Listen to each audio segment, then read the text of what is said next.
আজকে বাড়িতেই খুব সহজেই বানালাম দারুণ টেস্টি এই চিকেন পিৎজা, তাও আবার গ্যাস ওভেনে।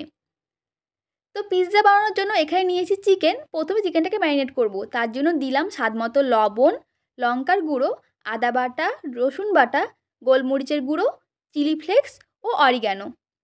এবারে সব কিছুকে চিকেনের সাথে খুব ভালো করে মাখিয়ে নিয়ে এটাকে রেস্টে রেখে দিতে হবে আধা ঘন্টার জন্য।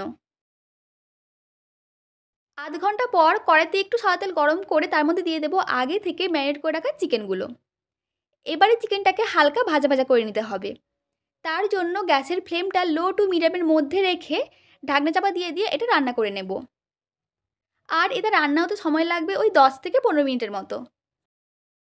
দেখো এখানে আমার চিকেনটা ভাজা ভাজা হয়ে গেছে। তো এটাকে এখন নামিয়ে একটা সাইডে রেখে দেব। আজকে আমি পিৎজা বানাচ্ছি এই রেডিমেড পিৎজা বেস দিয়ে। তোমরা কিন্তু এগুলো যে কোনো বড় গ্রসারি শপে ইজিলি পেয়ে যাবে। আর এগুলোর দামও কিন্তু খুব বেশি নয়, এক একটা প্যাকেটের দাম মাত্র 30 টাকা। আর একটা প্যাকেটে 2টো করে পিৎজা বেস থাকে। এখন আমি বানাবো পিৎজা সস। যদিও পিৎজা সস খুব সহজেই বাজারে কিনতে পাওয়া যায়, তাও আমি বাড়িতেই বানাচ্ছি।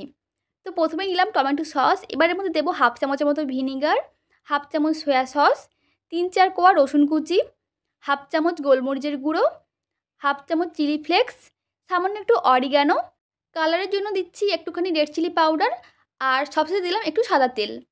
এবার সব কিছুকে খুব ভালো করে একসাথে মিশিয়ে নিলেই কিন্তু আমাদের বাড়িতে বানানোর পিৎজা সস হয়ে যাবে একদম রেডি। এবার আমি পিৎজাটা বানাবো। তার জন্য পিৎজা বেসের ওপরে সামান্য একটু সাদা তেল ব্রাশ করে নিচ্ছি। এখানে কিন্তু সাদা তেলের পরিবর্তে মেল্টেড বাটার ইউজ করলে ভালো হতো, তবে এই মুহূর্তে বাড়িতে বাটার ছিল না, তাই আমি সাদা তেল দিয়েই কাজ চালিয়ে নিচ্ছি। এরপর এর উপরে দিলাম বাড়িতে তৈরি সেই পিৎজা সস। এবার দেব পিৎজার মেন উপকরণ, যেটা ছাড়া পিৎজা ইনকমপ্লিট, সেটা হলো চিজ।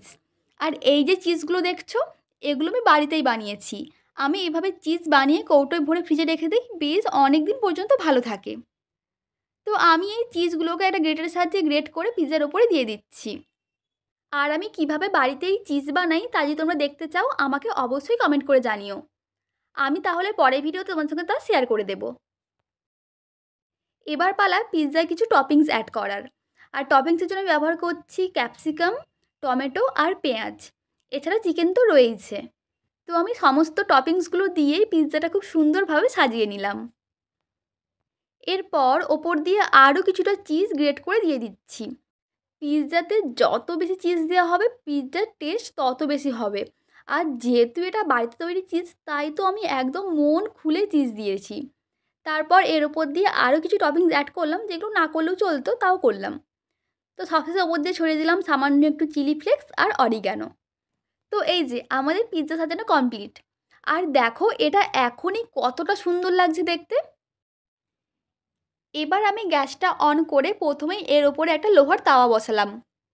তারপর এর ওপর দিয়ে যেই কড়াইতে চিকেন রান্না করেছিলাম ওই কড়াইটাই বসিয়ে দিলাম। এখন ঢাকনা চাপা দিয়ে কড়াইটাকে প্রিহিট করে নেব। কড়াইটা গরম হয়ে যাওয়ার পর এর ওপরে সামান্য সাদা তেল ব্রাশ করে নিচ্ছি। তারপর আগে থেকে সাজিয়ে রাখা পিৎজাটা খুব সাবধানে কড়াইয়ের মধ্যে বসিয়ে দিলাম। এবার গ্যাসের ফ্লেমটা একদম লোতে রেখে ঢাকনা চাপা দিয়ে এটাকে রেখে দিতে হবে 15 মিনিটের জন্য। আর নিচে আমি লোহার তাওয়াটা দিয়েছি যাতে ডাইরেক্ট হিট কড়াইতে না লাগে। তো 15 মিনিট পর ঢাকনা খুলে দেখি আমাদের গরম গরম চিকেন পিৎজা একদম রেডি। আর এতে তো এত পরিমাণে চিকেন ও চিজ রয়েছে যে এই পিৎজার নাম নিঃসন্দেহে হওয়া উচিত chicken and cheese overloaded pizza. তো এখন খুব সাবধানে কড়াই থেকে পিৎজাটা নামিয়ে নিলাম। আর দেখো এই পিৎজাটা দেখতে কতটা লোভনীয় লাগছে। আমার তো এখন ভয়েস ওভার দিতে গিয়ে রীতিমতো মুখ দিয়ে জল বেরিয়ে যাচ্ছে।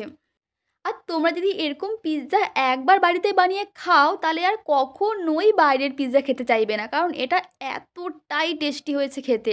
কারণ এর মধ্যে এত চিজ, এত টপিংস রয়েছে যে এর স্বাদ ভালো না হয়ে কোনো উপায় নেই।